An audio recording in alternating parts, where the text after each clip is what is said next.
자, 갑자일주, 일주론 3편입니다. 갑자일주의 성향과 그 다음에 자수의 지장간, 자수안에는 지장간의 인수와 개수가 있죠. 자, 지장간과 물상적 성향을 알아보고요. 그 다음에 계절에 따른 갑자일주를 한번 보겠습니다. 자, 갑자일주의 성향. 자, 갑목은 기본적으로 위로 곧게 성장하려는 기질이 있죠. 이게 큰 나무의 성질, 갑목의 성질입니다. 자, 일지에 자수 정인이 자리하고 있어가지고, 자, 갑목이 성장을 하려고 하는데 어떻게 성장하려고 하느냐. 배우고 받아들이는 자수의 성향이 함께 나타난다. 나는 그냥 어떻게 해요. 성장하지 않고, 내가 이제 인성이 없이 식상으로 체험하고 체득해서 내 걸로 만들어서 가는 사람이 있는 반면에 지식을 쌓아서 가는 사람이 있어요. 근데 갑자일주는 지식을 쌓아서 가는 거거든요.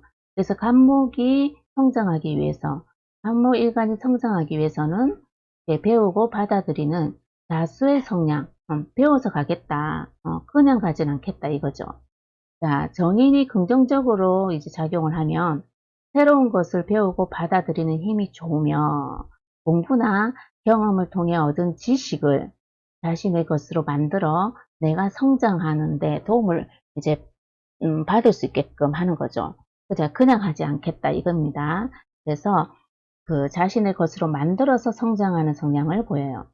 자, 꾸준히 배우고 익힐수록 자신의 능력을 발전시키고 그리고 경쟁력을 키워나갈 수 있는 것이 갑자일주의 긍정적인 성향이라고 볼 수 있어요. 자, 다음 자수의 지장간과 물상적 성향.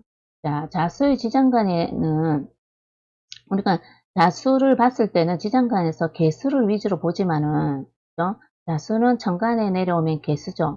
근데 지장간에는 이제 개수만 있는 게 아니고 자수 안에는 임수도 있어요. 그래서 자수는 수의 기운이 왕한 자리이므로 물상적으로 수의 성질을 확장하여 자, 음수도 있고 개수도 있어요. 그래서 두 가지 성향을 다 좀 가지고 있습니다. 자수가 이제 기본적으로 나타나 있으니까 개수의 성향이 큰데 그 안에 임수의 성향도 있다는 겁니다. 근데 이것 또한 사주 원국에 정간에 뭐가 드러났느냐에 따라서 자수가 주인공이 될 수도 있고 개수가 주인공이 될 수도 있고 임수가 주인공이 될 수도 있어요. 하지만 우리는 지금 일주론 하고 있죠. 일주론 위주로 해서 봅니다. 자, 임수는 우리가 물상적으로 봤을 때 강이나 바다, 큰 물을 이야기하죠. 자, 넓게 탐구하고 새로운 분야로 생각을 확장하는 것. 임수는 양에 해당이 됩니다. 그죠? 확장하는 성향으로 볼 수 있고요. 개수는 정인이고, 개수는 피와 이슬, 샘물처럼 임수에 비하면은 음에 해당이 되니까 작죠. 임수와 같은 물상이므로 지식과 정보를 섬세하게 받아들입니다. 섬세하고 차분하게 익히는 성향으로 볼 수가 있어요. 따라서 갑자일주의 학습 성향을 물상적으로 풀어보면 넓게 탐구하면서도 자, 배운 내용을 깊이 받아들이고 자신의 것으로 만들어가는 성향이 있다는 거죠. 그래서 지장간을 보고 이 사람이 어떠한 공부를 하며 어떤 식으로 이제 학습해 나가는가를 지장간을 보고 알 수가 있습니다. 그래도 이 자수는 순수하게 물만 들어있죠. 그죠? 임수, 개수. 또 물이 아닌 다른 거가 이제 섞여 있을 경우는 또 그에 맞춰서 해석을 해야 되겠죠. 자, 그러나 자수는 임수와 개수만 있기 때문에 그것을 바탕으로 해서 우리가 해석을 하면 됩니다.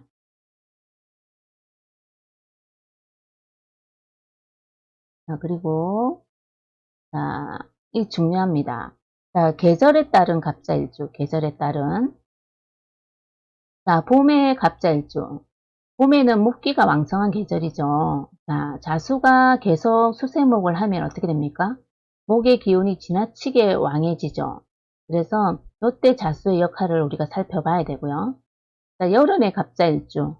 더위와 건조함이 강한 계절이죠.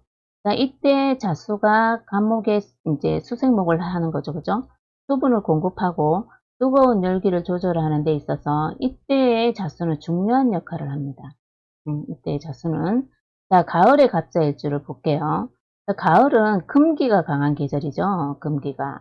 이때 간목이 이제 금의 극을 지나치게 받는지를 살펴봐요. 이때 간목이 지나치게 이제 극을 받을 경우, 금의 극을 받을 경우, 이때 자수는 자, 금생수로 해서 어떻게 해요?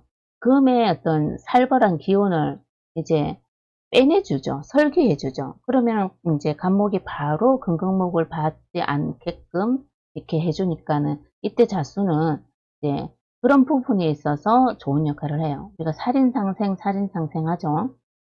자, 이때는 자수가 금생수, 수생목으로 금의 기운을 설기하고 다시 간목으로 생해주는 흐름을 만들어낼 수 있다. 우리가 이제 가을이면은 신유잖아요. 그죠? 요 계절에 갑자다.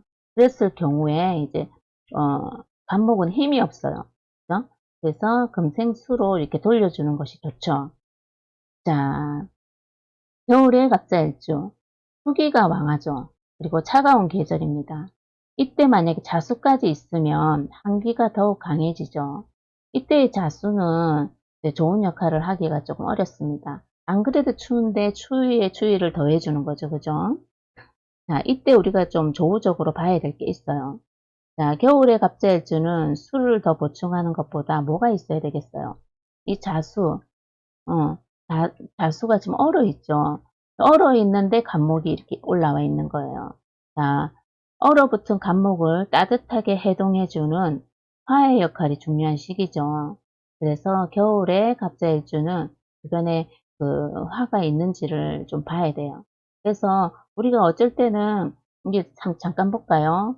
이제 요때 지금 보지 맙시다. 이렇게 좌우충 부분은 나중에 봅시다.